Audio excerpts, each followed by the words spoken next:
I will never tire wandering to these places. Today, we're taking a look at the Bernese Alps.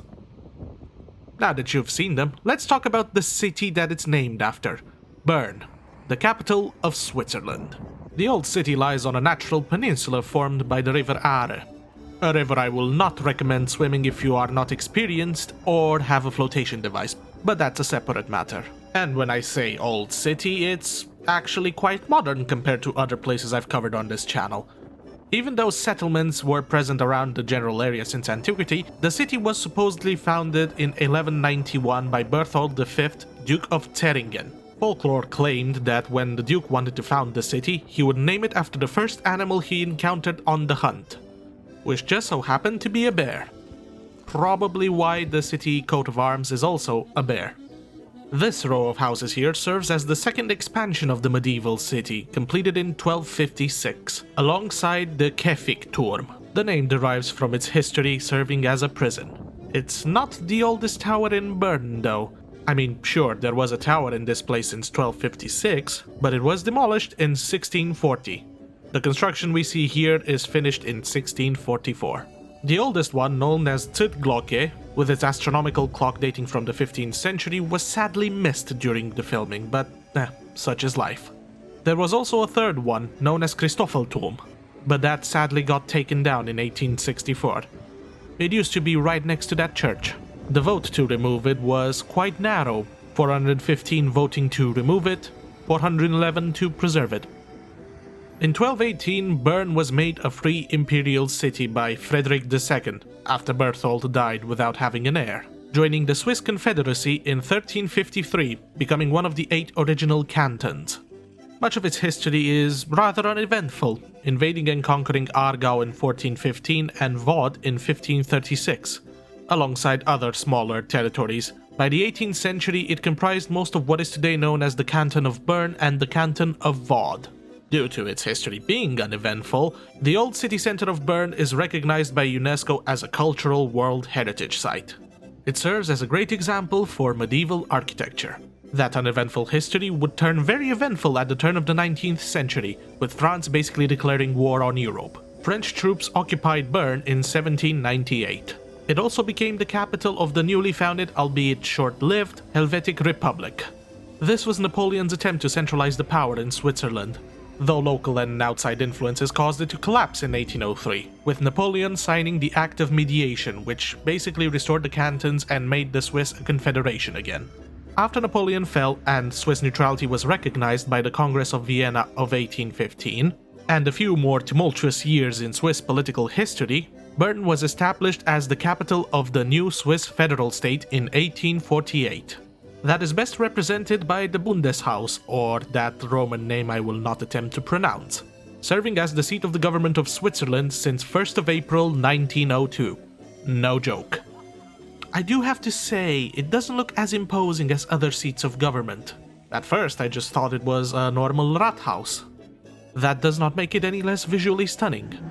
It was quite nice spending the afternoon in the city, roaming its medieval streets here and there. And since historically it was always a major city, it also has a cathedral, known as the Berner Münster. Construction started in 1421, with the main rectangular tower being completed in 1518. Most of its construction was completed by 1575. The spire that sits above the rectangular tower came much later, being completed only in 1893.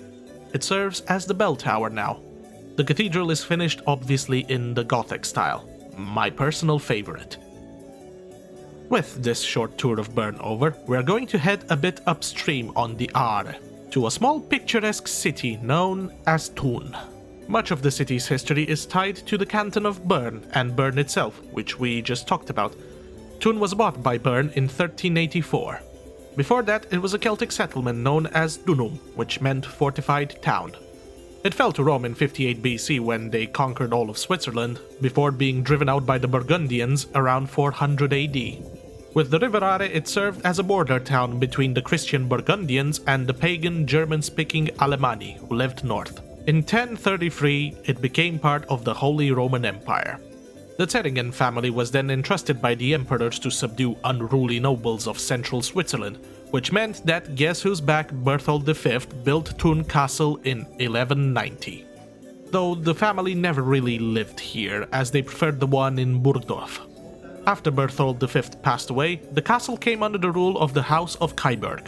That is, until they annoyed the Bernese. They promptly got defeated by them, and they were forced to concede Thun and Burgdorf in 1384. The massive roof that we see on the castle was added by the Bernese in 1436. It also served as a courthouse and as a jail.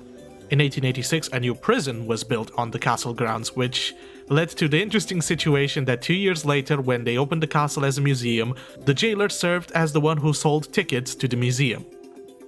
Since it was built on a hill, you can get quite a nice panorama of the surrounding area, including the Bernese Alps, though the visibility could have been a bit better.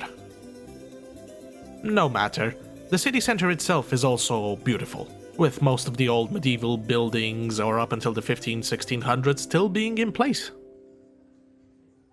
The city lies next to its namesake lake known as Thunersee. It's quite popular as a cruise destination. You can just board this ship that is coming in here and go all around the lake. I probably should do that next time I'm around here. You'll see how big that lake is quite soon.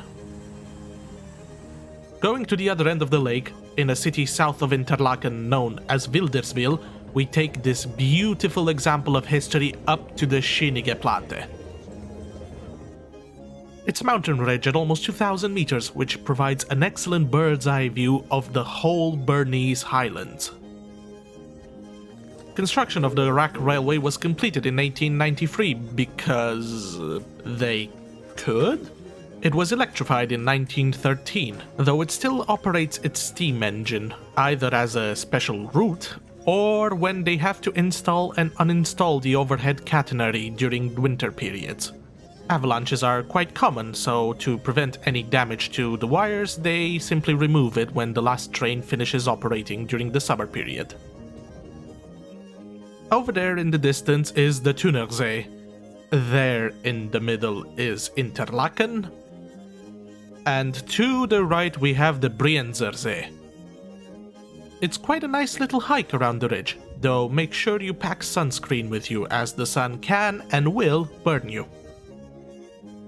That mountain range is easily over 4,000 meters in altitude, and it still has snow. Now I'm going to shut up for a bit and let you enjoy the view.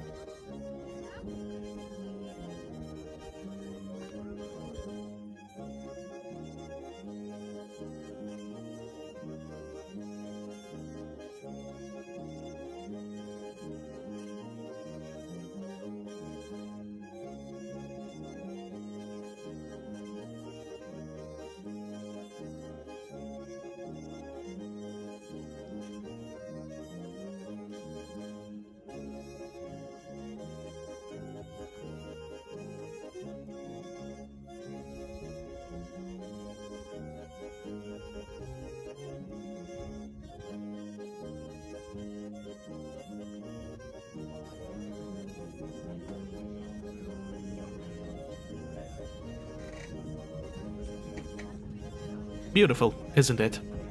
If there is such a thing as heaven, I like to imagine that it is something along these lines. We're just gonna descend now from Schönige Platte and head to our last stop on this journey. While I could cheese the Schönige Platte and just take a train up top, this time I'm actually hiking. We're heading to a city called Kandersteg. That place is famous for two reasons.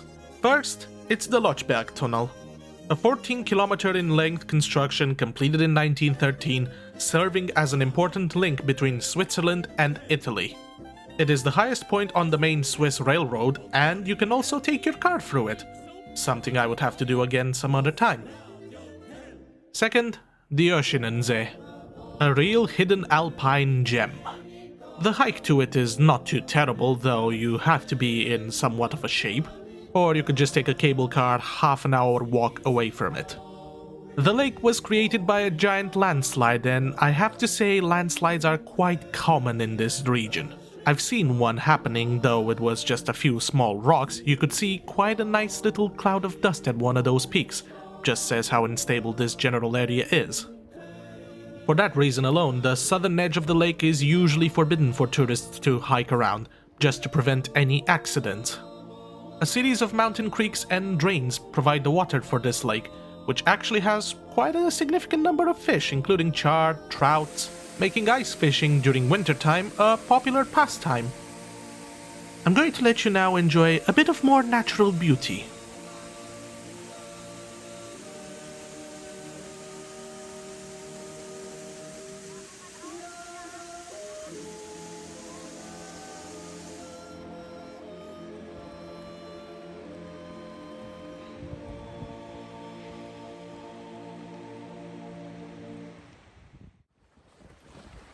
I hope you all enjoyed this brief expedition into the Bernese Alps and the cities surrounding it. I also thank all of you who subscribed, commented, or liked my videos. It makes the YouTube algorithm happy and it makes the channel grow even more. As I have no further commentary to make, I'll add a few more clips at the end of footage that, again, did not make the cut. Thank you for watching.